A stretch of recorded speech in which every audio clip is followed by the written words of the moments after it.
अस्सलाम वालेकुम। हमने फ्रैक्शन का टॉपिक स्टार्ट कराया था और आपको कुछ कन्फ्यूजन जो थी वो अनलाइक फ्रैक्शंस के हवाले से, इसीलिए आज मैंने पेज नंबर 300 के कुछ रिवीजन टॉपिक जो है वो अपनी इस वीडियो में इजाफी टॉपिक के साथ ऐड किया है। तो लिहाजा ये आपको अच्छी तरह क्लियर हो। जब तक आपको इसके एडिशन सब्ट्रैक्शन और मिक्स फ्रैक्शन क्लियर नहीं होंगे ना, मल्टीप्लाई फ्रैक्शन डिवीजन फ्रैक्शन नहीं कर सकते। तो लिहाजा स्टेप बाय स्टेप इसीलिए मैं स्लो चला रही हूँ ताकि आपको सही तरीके से समझ आए। अगर आपको ये समझ आ गया ना, आप यकीन करें आपके लिए मल्टीप्लाई फ्रैक्शन और डिवाइड फ्रैक्शन करना बड़ा आसान हो जाएगा।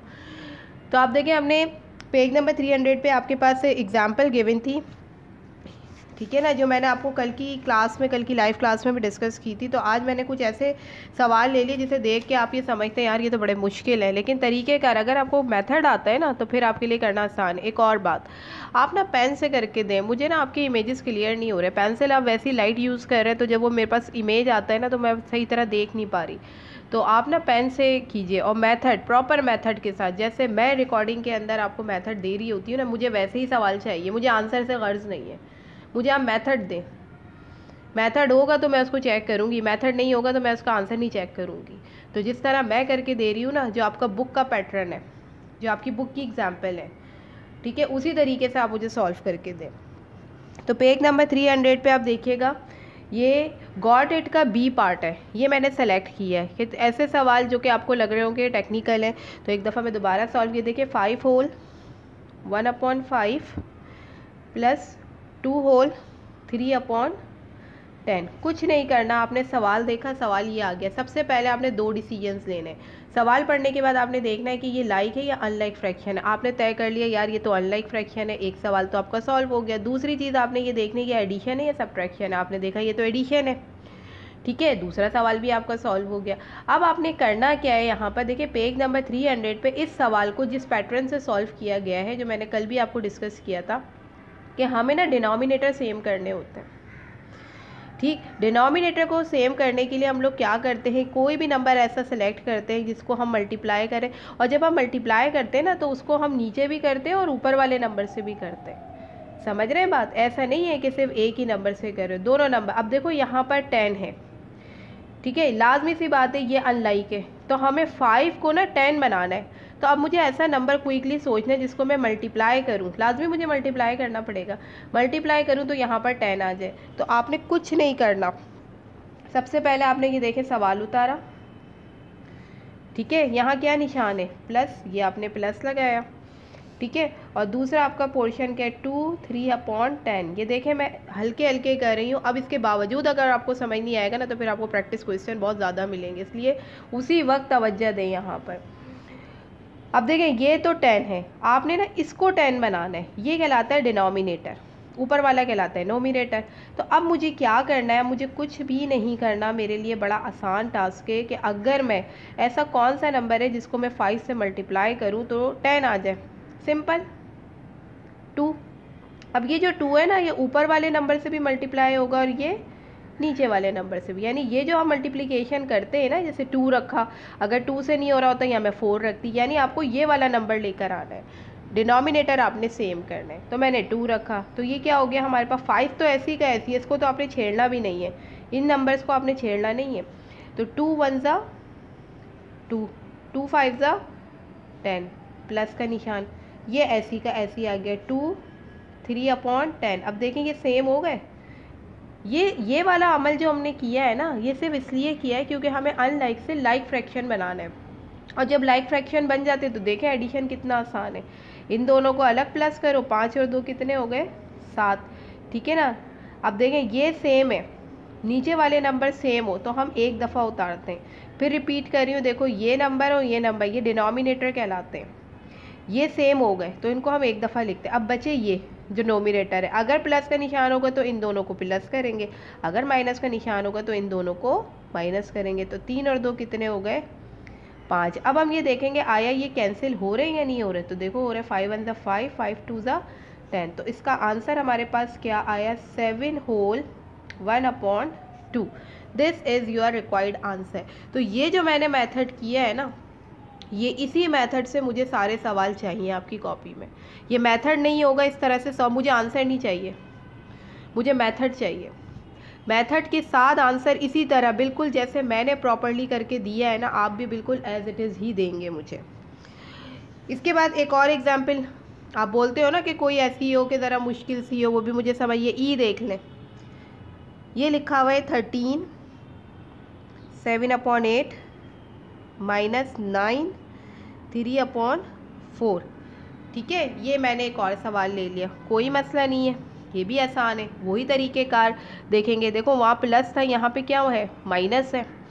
ठीक है ना। अब यहाँ पे हम लोग क्या करेंगे, हमने पहला 2 सवाल हमें चेक करने होते हैं ना। पहला सवाल ये लाइक है या अनलाइक है, आपने बोला यार लाइक तो नहीं है बिकॉज डिनोमिनेटर आर डिफरेंट, तो ये तो अनलाइक फ्रैक्शन है। तो पहला स्टेप तो आपने करना ही करना है कि आपने अनलाइक को लाइक कैसे बनाना होता है कि डिनोमिनेटर को आपने सेम करना है। और डिनोमिनेटर को सेम करने के लिए क्या होता है, कोई ऐसा नंबर सोचे जिसको मल्टीप्लाई करने पर हमारे डिनोमिनेटर सेम हो जाए, ये तरीक़ेकार होता है। तो अब देखें यहाँ पर भी हम ये करेंगे 13 ऐसी का ऐसी, 7/8 दरमियान में क्या है, माइनस का निशान, के बाद है 9 3/4। सही। अब आप देखें 8 तो है, अब आपने यहाँ पर 8 लेकर आना है। सही है ना, लाजमी सी बात है, जब हम मल्टीप्लाई करते हैं ना तो हम बड़े नंबर की तरफ जा। अगर मैं यहाँ पर बोलूँ कि करो तो कैसे करोगे, 4 तो आ ही नहीं सकता। तो लिहाजा जो छोटा नंबर होता है ना उसको हम मल्टीप्लाई करके, आप देखें ऐसा नंबर सोचें जिसको हम मल्टीप्लाई करें तो ये 8 बन जाए, क्या होगा 2। अब ये 2 इससे भी होगा और ये 2 इससे भी होगा, यानी ऊपर वाले नंबर से भी करेंगे और नीचे वाले नंबर से भी करेंगे। तो ये तो आप ऐसे ही लिख लीजिए, माइनस का निशान, ये 9 भी ऐसे ही आ गया। अब देखो 2 3 ज़ा 6, 2 4 ज़ा 8, हो गए ये दोनों सेम। ये काम हम इसलिए करते हैं क्योंकि हमें डिनोमिनेटर सेम करना होता है। अब देखो बिल्कुल आसान है। अब आप ये हिस्सा अलग है ना, तो 13 में से 9 निकालो। जब 13 में से 9 आप निकालेंगे तो कितने बचे आपके पास, 4। ठीक है, अब ये दोनों सेम है, एक दफ़ा उतार लिया। अब इनको माइनस करेंगे, सिर्फ ये नॉमिनेटर्स है ना, नोमिनेटर को माइनस, 7 में से 6 गया, 1 बचा। ठीक है ना, तो आपका आंसर क्या आया, 4 whole 1/8। This is your required answer. समझ रहे हैं बात को। तो अब आपने क्या करना है, इसके दोबारा, ये होमवर्क है आपका, पेज नंबर 300 पे, चूँकि मैंने रिवीजन दी है, गॉट इट के अंदर जो सवाल हैं ए से लेके एफ तक, ये आपने मुझे दोबारा कल जब मेरी लाइव क्लास होगी, ठीक है ना, तो मैं उसमें भी डिस्कस करूँगी। मैं फिर आपको रिपीट कर रही हूँ, बार बार इस चीज़ को रिपीट कर रही हूँ कि मुझे पेन से करके दें, इमेज क्लियर दें। मुझे नहीं दिख रहा आपका, आपने अभी जो मुझे पिक सेंड की है वो मुझे क्लियरली शो नहीं हो रही है, वो मैं कल लाइव क्लास में आपसे डिस्कस करूँगी।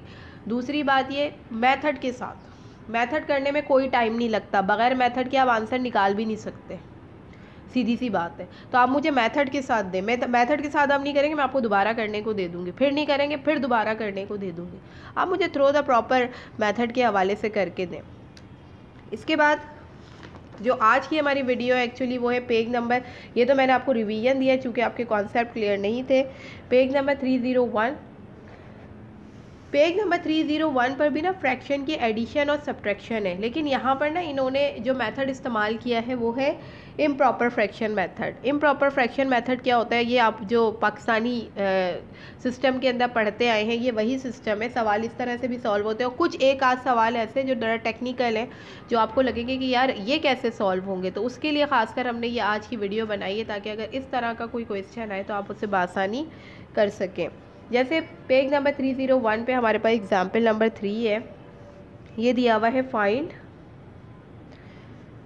2 होल 1/3 माइनस 1 होल 2/3। सही है, ये तो आपको बड़ा आसान लगेगा। क्यों? क्योंकि आपने देखा ये तो लाइक फ्रैक्शन है। ठीक है, अब देखिए इस सवाल को आपकी मर्ज़ी आप उससे भी कर सकते हैं, जो मैंने आपको पुरानी टेक्निक सिखाई है, लेकिन चूंकि आपके इस पेज के अंदर पेज नंबर 301 पे उन्होंने लिखा हुआ कि भाई इस तरह के सवाल को ना आप यूज़ द इम्प्रॉपर मेथड से भी कर सकते हैं, इम्प्रॉपर फ्रैक्शन। तो मैं यहाँ पर क्या कर रही हूँ, उसी मेथड को इस्तेमाल करते हुए जो आपकी बुक में दिया हुआ है। इन्होंने इसी सवाल को कौन से फ्रैक्शन से किया है, इम्प्रॉपर फ्रैक्शन से। राइट एज इम्प्रॉपर, यानी एक चीज़ को, मैथ्स के अंदर एक टेक्निक होती है कि आप किसी भी सवाल को मुख्तलिफ मेथड से भी कर सकते हैं। तो कहने का मतलब ये कि देखें यहाँ पे मेथड्स की बड़ी इंपॉर्टेंट है। यानी आंसर तो आपके तीनों, अगर एक सवाल है वो 4 मेथड से हल कर रहे हैं तो चारों का आंसर सेम ही आएगा। लेकिन मेथड्स, टर्मिनोलॉजी जो होती है ना, बहुत मायने रखती है मैथ्स के अंदर। तो आप जब कोई सवाल देखें ना, तो आपके दिमाग में ये चीज़ होनी चाहिए, यार मैं इसको किस किस मेथड से कर सकता हूँ। तो जब आपकी प्रैक्टिस होगी ना, तो आपको पता होगा, आपने सवाल देखा, आपने बोला यार ये तो वो वाले मेथड से भी हो सकता है जो टीचर ने मुझे डिवाइजर मेथड बताया था, उससे भी हो सकता है। आपने देखा यार ये तो इम्प्रॉपर फ्रैक्शन से भी हो सकता है। तो आप ये देखें, जब आपके पास इतनी सारी चॉइसेस आ जाती हैं ना, तो फिर आपको मैथ्स की कैलकुलेशन करना या मैथ्स के सम करना बहुत आसान हो जाता है। मैथ्स को पढ़ने का तरीक़ेकार यही होता है। ये तरीक़ेकार नहीं होता कि आप डायरेक्टली कैलकुलेटर की मदद से या वट एवर जो भी आपकी सर्चिंग है, आप उधर से जो है वो फाइंड आउट करके जस्ट आंसर निकालें। आंसर के तो मार्क्स इतने होते भी नहीं हैं, सीधी सी बात मैं आपको बताऊं। आपको जब तक मेथड नहीं आएगा ना, आप आंसर तक सही तरह पहुंच ही नहीं सकते। अब ज़रूरी थोड़ी एग्जाम में आपके पास बुक की क्वेश्चंस आए, अगर आपको मेथड आता है तो आप हर तरह के प्रैक्टिस क्वेश्चन कर सकते हैं। तो लिहाजा आप मेथड को भी फोकस करें। अब देखें, इम्प्रॉपर फ्रैक्शन में हमारे पास क्या होता था, इसको इससे मल्टीप्लाई करके इसमें प्लस करते थे, यही होता था। तो देखें यहाँ पे इन्होंने बोला कि भाई इम्प्रॉपर फ्रैक्शन से भी हम ये सॉल्व कर सकते हैं, आंसर इससे भी यही आएगा, जो पहले हमने समझाया है ना आपको, उससे भी यही आएगा। देखिएगा, मैं भी करके दिखाती हूँ आपको। 3 2 6, 6 आ गया, इसमें ये ऊपर वाला नंबर ऐड हो जाता है, तो ये क्या हो गया, 7/3 हो गया। ठीक है, इसी तरीके से ये 3 1 3, 4 और 1 5/3, दरमियान में क्या है, माइनस। ठीक, तो ये क्या हो गया, अब जल्दी से बताओ। नीचे तो 3 है, दोनों चीज़ें कॉमन है, आपको अनलाइक फ्रैक्शन दिया ही नहीं है, लाइक दिया, अनलाइक दिया होता तो आप वही करते। समझ रहे हैं ना, आप उसी तरीके से करते। तो अब यहाँ पे देखिए, ये 7 और 5, 7 में से 5 गया, क्या बचा आपके पास, 2। तो 2/3, this is your required answer. इस तरह से भी कर सकते हैं, ठीक है ना। तो ये कहलाता है इम्प्रॉपर फ्रैक्शन। ये कि हमने इम्प्रॉपर किया इसको, यानी मिक्स नंबर को हम इम्प्रॉपर में लेकर आए और इसके बाद वही हमने प्लस और माइनस करना है। तो ये भी एक तरीक़ेकार है। इसी तरह से इस पेज पर ही हमारे पास गॉट इट में एक सवाल दिया हुआ है जो ज़रा टेक्निकल है, जो मैंने बोला ये मैं आपको ख़ुद कराऊंगी। गॉट इट में एक पोर्शन दिया हुआ है जी, सही है, ये थोड़ा सा चेंज है। यहाँ देखिए इन्होंने लिखा है 7 - 1 होल 1/2, ये दिया हुआ है। अब आप सवाल को देख के परेशान हरगिज़ नहीं होइएगा कि ये कैसे होगा, ये भी बहुत आसान है। जब कोई भी नंबर, ये लिखा हुआ है 7, सही है, नीचे कुछ भी नहीं है, तो क्या होता है, नीचे 1 मौजूद होता है ऑलरेडी। जब कोई भी नंबर हो ना और उसके नीचे कुछ भी नहीं लिखा हुआ, तो समझ जाए इसके नीचे 1 मौजूद है, जो हम लिखते नहीं हैं, जो हम आपको समझाने के लिए बता रहे हैं। माइनस, सही है, इसको इम्प्रॉपर में लिया, 2 1 2 और 1 प्लस कितने हो गए, 3/2 हो गए। अब यहाँ तक करने के बाद अब आपने ये सोचना है कि भाई ये लाइक है या इनलाइक। अब नीचे 1 है और इधर 2 है, तो ये तो अनलाइक फ्रैक्शन हुआ, सही। यानी सारी चीज़ें आपने अप्लाई करनी है। सवाल को देखने के बाद आपको सवाल पे लिखा हुआ नहीं मिलेगा कि भाई आप इसको जो है वो लाइक फ्रैक्शन से अनलाइक में लाएं, या जो है वो अनलाइक को आप लाइक में लेकर आएँ, या मिक्स को इम्प्रॉपर। आपको सवाल समझ के खुद पहचानना है कि भाई मैं यहाँ क्या क्या कर सकता हूँ। आपने देखा भाई ठीक है ये आ गया, अब मुझे क्या करना है, मुझे इसको लाइक बनाना है। लाइक बनाने का टेक्निक क्या, ये जो है ना, ये आप पेंसिल से लिखिएगा ताकि आपको याद रहे कि जब कुछ नहीं होता 1, और जब सवाल सॉल्व हो जाएगा आप इसको रब कर देंगे। तो ये लिखा मैंने 7/1, ठीक है, जैसे हम कर रहे हैं, और नीचे आपके पास आ गया 3/2, राइट। अब देखें, अब हमें ना ये क्या है 2, ये क्या है 1। अब हमें क्या लेकर आना है, यहाँ पर भी 2 लेकर आना है। तो कौन सा नंबर ऐसा जिसको मैं मल्टीप्लाई करूँ तो यहाँ 2 आ जाए, यही तरीका सिखाया है ना हमने आपको। तो ये क्या हो जाएगा, 2 7 14, 2 1 2, ये क्या है 3/2, दरमियान में क्या चीज़ है, माइनस। माइनस दिया हुआ है ना इन्होंने, माइनस। अब देखो दोनों एक हो गए, बस दोनों एक हो जाए ना तो सवाल आसान हो गया। तो आपका क्या बना है, ये 2 नीचे का नीचे। अब 14 में से आप 3 निकाल दीजिए, सही। जब आप 14 में से 3 निकालेंगे तो आपके पास बचेगा 11/2, ये आ गया। अब यहाँ देखो नीचे छोटा नंबर है, ऊपर बड़ा नंबर है, तो ये डिवाइड हो सकता है। यानी इन्होंने बोला ना आप सिंप्लीफाई करो, तो देखिए यहाँ मैं रफ कॉलम में डिवाइड कर रही हूँ, मेरे पास स्पेस नहीं है, लेकिन आप तरीके से करेंगे। किस तरह से, ये देखिए, ये 2 और ये 11, ठीक है ना, आता है ना आपको डिवाइड करना, ये तो आप बहुत दफ़ा कर सकते हैं कि होल नंबर में लाने। 2 5 ज़ा 10, 11 में से 10 गया 1 बचा। आपका आंसर क्या बनेगा 5 whole 1/2। This is your required answer. इस तरह से ये सवाल सॉल्व होता है। ठीक है, फिर मैं रिपीट कर रही हूँ, एक दफ़ा गौर से सुन लें, क्योंकि गॉट इट में ना एक सवाल और इस तरह का है वो, और मैं प्रैक्टिस में भी आपको दूंगी इस तरह के सवाल। तो लिहाजा आपके लिए टास्क है कि आपको ये देखना है कि भाई मुझे करना किस तरह से। तो फिर मैं रिपीट कर रही हूँ ताकि आपको मसला ना हो। अगर सवाल इस तरह का आ जाए, नीचे कुछ भी गिवन नहीं है, एक नंबर दिया हुआ है, दूसरा मिक्स नंबर दिया हुआ है, आपने परेशान नहीं होना। जब कोई नंबर नहीं होता तो नीचे 1 मौजूद होता है, फिर आप इसको इम्प्रॉपर में लेकर आएंगे। फिर आपने देखा भाई ये लाइक है या अनलाइक फ्रैक्शन है, आपने बोला भाई ये तो अनलाइक फ्रैक्शन है। तो अब आप इसको लाइक करने के लिए क्या करेंगे, वही तरीक़ेकार 7/1 और 3/2। अब नीचे 2 है तो यहाँ पर भी आपने क्या लेकर आना है, 2 लेकर आना है। तो फिर हम जहन में कैलकुलेशन करेंगे, यार कौन सा नंबर ऐसा रखूँ जिसको मल्टीप्लाई करूँ तो 2 आ जाए। तो मैंने रखा 2 7, जो ऊपर करेंगे वही नीचे भी होगा। तो 2 7 ज़ा 14 और 2 1 ज़ा 2, सेम हो गए ये, एक दफ़ा उतार लिया। अब वही है, यहाँ प्लस का निशान होता तो प्लस करते, या माइनस तो माइनस करेंगे। 14 में से 3 गया 11। अब चूँकि देखें ये डिवाइड हो सकता है, नीचे छोटा है ऊपर बड़ा है, तो इम्प्रॉपर कैसे लेकर आएंगे हम, मिक्स नंबर में। हमने 2 को 11 से डिवाइड किया तो आंसर हमारे पास आया 5 होल 1/2। ये मैंने आपको दोबारा रिपीट कर दिया। मेरी पूरी कोशिश है कि ये आपको अच्छे तरीके से आए, लिहाजा आप भी इसके ऊपर तवज्जो दें, क्योंकि मैं तो ये चाह रही हूँ कि भाई इस दफ़ा आपका रिज़ल्ट बहुत अच्छा आना चाहिए, क्योंकि मुझे आपसे बड़ी एक्सपेक्टेशन होती है कि आपका रिज़ल्ट, मतलब मेरे हिसाब से जितना वर्क मैं आपके साथ मैथ्स के हवाले से कर रही हूँ, तो मुझे तो ये फीलिंग्स है कि चलें आप 100% ना दे सके, लेकिन 60-70% तो आपके रिज़ल्ट आने चाहिए। तो ये उसी वक्त, ये बात नहीं है कि आप कर नहीं सकते, कर आप सकते हैं, लेकिन अगर आप प्रैक्टिस करें और पूरी तवज्जो दें सवाल के ऊपर। जब तक आप सवाल पे पूरा फोकस नहीं करेंगे ना, आप यकीन करें कभी भी आप मैथ्स के क्वेश्चन, और जिस दिन आपने अपनी ये टेक्निक अपना ली और टीचर की बात को फॉलो कर ले कि यार टीचर ये कह रही है कि सवाल पे पूरी तवज्जो दो, छोड़ दो इधर उधर क्या हो रहा है, what you are doing in the surrounding, कोई भी नहीं है, आप अकेले बैठ के उन सवालों को सॉल्व करें पूरे कंसंट्रेशन के साथ, तो आपको सारी चीज़ें खुद ब खुद सहन में आएंगी कि देखो ऐसा भी हो सकता है, ऐसा भी। यानी मैथ का क्वेश्चन देख के पॉसिबिलिटीज़ माइंड में आती है कि हम क्या क्या कर सकते हैं। सही है, तो आप इस टेक्निक को प्लीज़ फॉलो करें ताकि आपके दीगर सब्जेक्ट्स की तरह इसमें भी आपके रिजल्ट्स बहुत अच्छे हैं।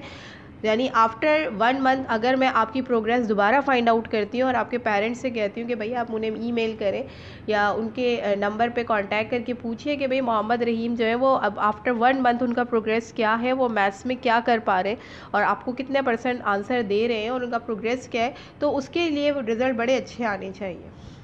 मतलब ज़ाहिर है हर टीचर ये डिमांड करती है जब वो आपके साथ इतनी मेहनत कर रही है, तो आपकी भी मेहनत हमारी भी मेहनत, तो लाजमी सी बात है रिज़ल्ट तो बड़े अच्छे आएंगे।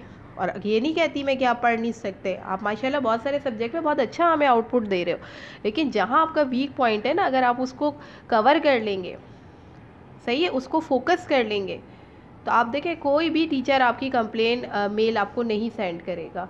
आपको भी नहीं अच्छा लगता, मुझे भी नहीं अच्छा लगता, ज़ाहिर है पेरेंट्स को भी नहीं अच्छा लगता कि वो आपके ऊपर इतना टाइम दे रहे हैं, सब कुछ कर रहे हैं, और आफ्टर ऑल जब टीचर ये कहता है कि भाई what's your children doing in the class, so this is the very bad sentence, I feel that. तो ये ना करें, सारी चीज़ें आपके हाथ में, प्रोग्रेस को उठाना। हाँ, अगर कोई मसला आता है, मैं तो आपसे बार बार कहती हूँ, अगर कोई मसला आ रहा है आप मुझे आगाह ज़रूर करें, मुझे बताएं कि टीचर आज क्लास में ये हुआ था। तो मैं तो आपसे वैसे ही पूछती रहती हूँ क्लासरूम शेयरिंग में कि आज आप मुझे बताएं आज क्लासरूम में क्या हुआ। तो कभी अगर ऐसा हुआ करे तो आप बिला झिझक हमसे शेयर करें ताकि हम उसका सलूशन देंगे। देखें, आपको कोई और सलूशन नहीं दे सकता, जो टीचर आपको सलूशन देगा ना वो सबसे बेस्ट होता है, क्योंकि उसको आपका पता है और आपको उसका पता है। ठीक है, तो आप मुझसे सारी चीज़ें शेयर किया करें ताकि आपके लिए आगे जाके कोई मसले ना हो। ठीक, तो आप इसको अच्छे तरीके से कीजिएगा। अगर इसमें कोई भी मसला आता है तो आप उसे नोट कर लीजिए, कल मैं इंशाल्लाह लाइव आऊँगी, आप मुझसे पूछ लीजिएगा, लेकिन कॉन्सेप्ट क्लियर हो और जो मैंने इंस्ट्रक्शन दिया आप उसे ज़रूर फॉलो करेंगे। मुझे मेथड्स चाहिए और पेन के साथ कीजिएगा और क्लियर इमेज सेंड कीजिएगा। ओके जी।